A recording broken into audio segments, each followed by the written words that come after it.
Bismillahirrahmanirrahim. Assalamualaikum warahmatullahi wabarakatuh. Jumpa lagi dengan saya Sampardel Ardianto di channel otomotif saya. Pada video kali ini saya akan cerita mengenai kondisi awal saya ngangkat, saya beli mobil ini ya. Jadi kondisi awalnya bagaimana, sebelum nanti kita akan lanjut lihat video-video mengenai proses perbaikannya, perawatannya dan sebagainya. Jadi supaya tahu kondisi awalnya ya. Tuh. Yuk kita ikuti sama-sama.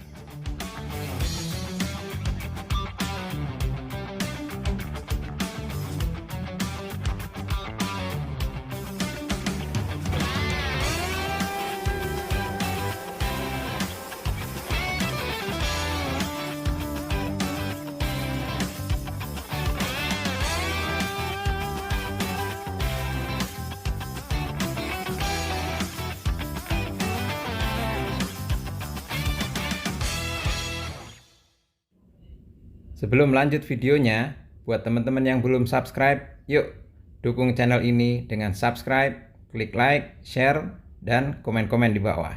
Terima kasih. Oke, teman-teman, jadi saya beli ini tahun 2019. Ini mobil tahun 2010. Jadi waktu saya beli umurnya itu 9 tahun. Nah, kondisinya kita dari bodi dulu ya. Kondisi dari bodi. Kondisi bodinya itu sudah kondisi cat ulang, tapi kualitasnya ya nggak bagus ya. Jadi di sini udah ada berat-berat, terutama bumper lah. Bumper ini waktu itu kondisinya ya namanya mobil pendek ya. Mobil pendek itu kondisinya ya besar-besar bawah. Nah, kemudian lampu juga kusem ya. Kalau ini udah saya perbaiki, sudah saya rapiin. Meskipun mungkin belum maksimal ya, tapi ini udah jauh lebih baik dari kondisi pertama. Kemudian ban,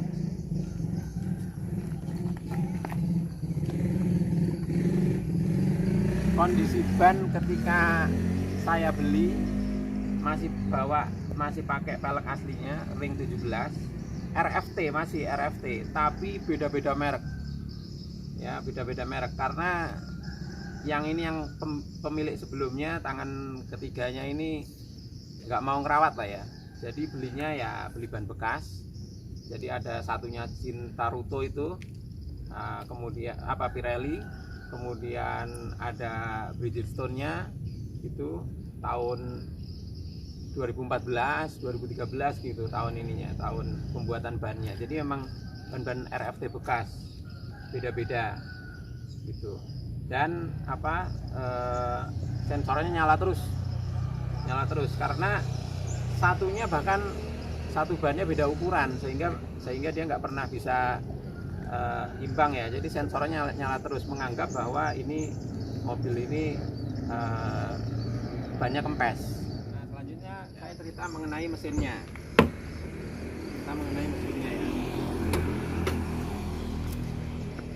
Kita buka kap mesinnya ya.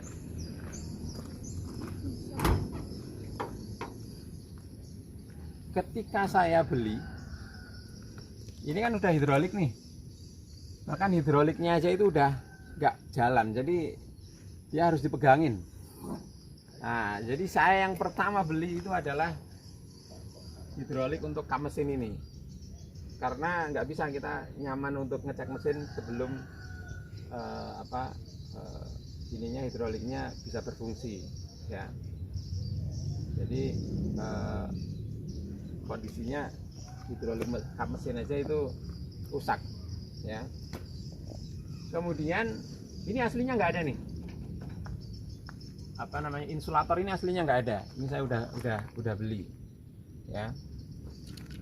Kemudian kondisi mesin ketika saya beli itu rembes ya. Rembesnya 3 posisi, cover. Jadi di situ itu olinya bisa menguap. Ketika dingin maka dia akan menggenang di situ. Nanti saya cariin videonya, foto-foto yang lama ada nggak? Tuh. Jadi di cover ini packingnya sudah rembes. Itu Terus di krek asana udah netes juga olinya bawah, dan di karternya, di oli transmisinya ya, itu packing pan oil kalau bahasa kita, atau karternya itu sudah rusak, sudah jelek, jadi rembes. Jadi kondisi mesin ketika saya beli itu banyak yang rembes. Kenapa saya beli? Karena memang ini waktu itu dapat harga murah. Jadi pasarannya itu 200-220, saya dapat sekitar 171 lah. Karena itu saya tergoda untuk membeli. Karena saya pikir untuk memperbaiki mesin yang rembes itu ya seperti mobil Jepang lah, paling 3,5 juta. Ternyata lebih dari itu teman-teman, sangat-sangat lebih dari itu. Ya saya meleset di luar perkiraan, namanya mobil Eropa, kemudian juga BMW gitu ya. Ternyata biaya memperbaiki posisi rembes itu berlipat-lipat. Nanti kita akan cerita di video yang lainnya. Ya karena saya tergoda untuk membeli karena murah, dan juga perkiraan saya itu salah. Ya saya masih kurang pinter lah untuk urusan mobil. Kemudian ini apa namanya, sensor yang error pertama waktu saya beli awal-awal ini throttle body ini. Throttle body sama air mask di sini. Throttle body dan air mask. Air mask ini pulih setelah saya ganti. Tapi throttle body ini bolak-balik di reset, bolak-balik diganti, saya coba copotan. Itu juga nggak bisa. Dan ternyata ceritanya bukan ini yang rusak. Nanti kita akan cerita di video yang lain. Ya. Kira-kira sih itu untuk kondisi mesin yang awal-awal saya beli, kondisinya bagaimana ya. Itu. Ya radiator sih waktu itu sudah kelihatan ada agak-agak rembes di sini. Di sini. Radiator. Waktu saya beli sih agak-agak rembes di sini, tapi saat itu masih bisa dipending gitu. Tapi nanti saya akan cerita di video yang lain ketika proses penggantian radiatornya ya. Selanjutnya kita cerita interiornya ketika kondisi saya membeli ya.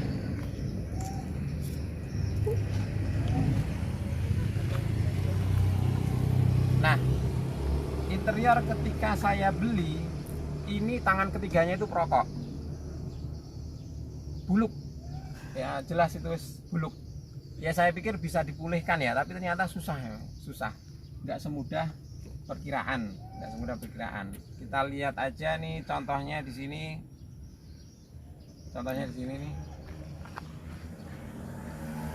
ini sampai gambarnya hilang nih, dicongkelin apa emang ngelupas interiornya ya. Ini terus terang nggak begitu istimewa sih gitu. Ini seperti ini juga nih, cat-catnya ngelupas ya, cat-catnya ngelupas gitu. Meskipun anu ya, apa namanya itu tetap bagus ya. Ini kemudian setir kelihatan seperti ini ya. Ya saya ini dari awal seperti ini. Saya terus terang memang apa ya, kurang pintar ketika proses pembelian ini ya. Kurang pintar, kurang teliti gitu. Nah seperti ini kelihatan, sorry, bisa nggak? Kelihatan di lem-lem ya, lem-lem. Dan ternyata ini plafonnya itu sudah diganti, bukan orisinilnya, nggak tahu waktu tangan ke satu, tangan kedua atau tangan ketiga ini, tapi yang jelas bukan tangan ketiga ya. Nah ini kan karena perokok ya, nggak pernah pakai AC, dia perokok berat, jadi sininya ini udah coklat. Dan ini nggak bisa dibersihkan, ini nggak bisa dibersihkan.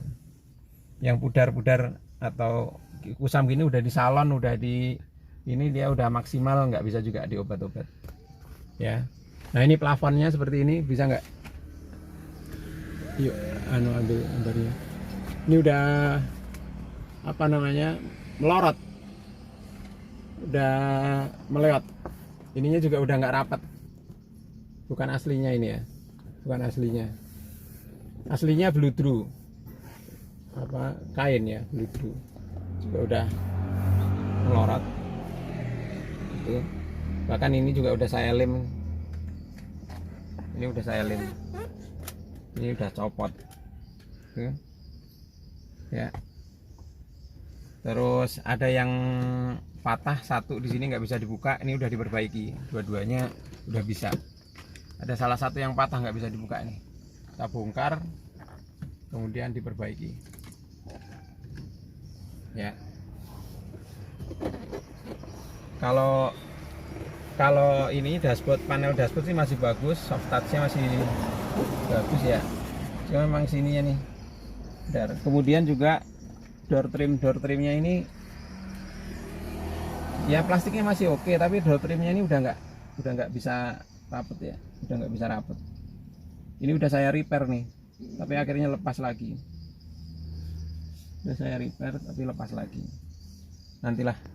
So. Oke. Kita lihat yang belakang, kondisi yang belakang. Nah, kita lihat kondisi yang dalam ya, yang belakang. Ya ini seperti ini nih. Udah mulai lepas-lepas gitu. Ya. Kemudian lemnya ini kelihatan sekali nih. Kain dilem ya, ini susah, nggak akan bisa dibersihkan. Susah. Ini kondisinya seperti ini. Nah, bersihkan. Terus ini juga nih pudar-pudar. Ya, kalau ini mah sebenarnya bisa direstorasi ya, cuma belum prioritas karena saya belum prioritas ini. Ya, ini udah pudar, ininya kotor ya, ini kotor. Kalau joknya sih masih oke, kulit-kulitnya, joknya masih oke, kulit-kulitnya. Nah ini udah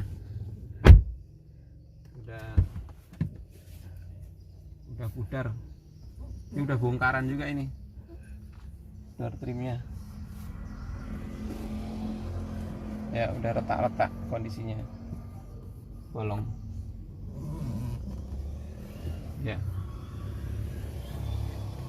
Oke, itu kondisi ketika saya membeli. Kalau yang belakang sih saya belum begitu banyak memperbaiki ya, banyak kan di ecu, di mesin dan sebagainya, kaki-kaki ya.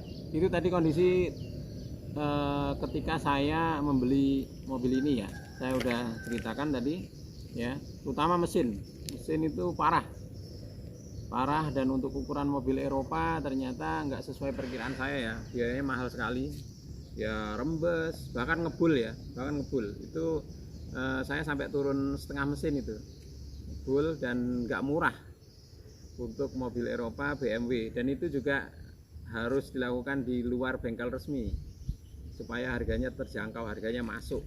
Kalau di bengkel resmi udah nggak karu-karuan pasti biayanya ya, jadi nggak sesuai dengan harga awalnya ini. Terus juga yang belum saya ceritakan, jadi waktu saya terima mobil ini kacanya ini pecah, pecah. Cuma dia bilang masih ada asuransinya, yang jual ke saya ini bilang ada asuransinya. Nah, begitu saya klaim asuransinya ternyata zonk. Ternyata asuransinya ini, polisnya ini bodong gitu.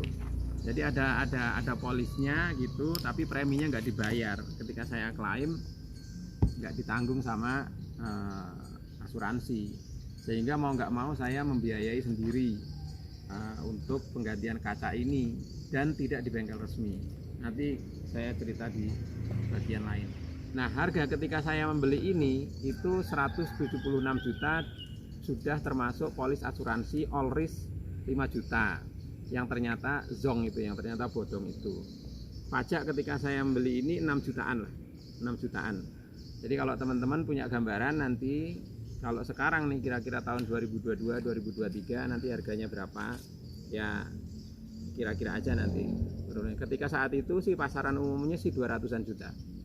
Saya ngangkat ini 176, ternyata biaya perbaikannya sampai over 200 juta, sampai over 300 juta dan seterusnya.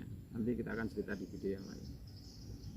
Oke, demikian teman-teman video kali ini sebagai awalan sebelum saya nanti akan cerita ke video-video proses perbaikan BMW ini ya. Mudah-mudahan bermanfaat. Terima kasih sudah menonton. Saksikan video-video kami selanjutnya. Jangan lupa untuk dukung channel ini dengan subscribe, like, share, dan komen-komen di bawah. Sekian dari saya. Assalamualaikum warahmatullahi wabarakatuh.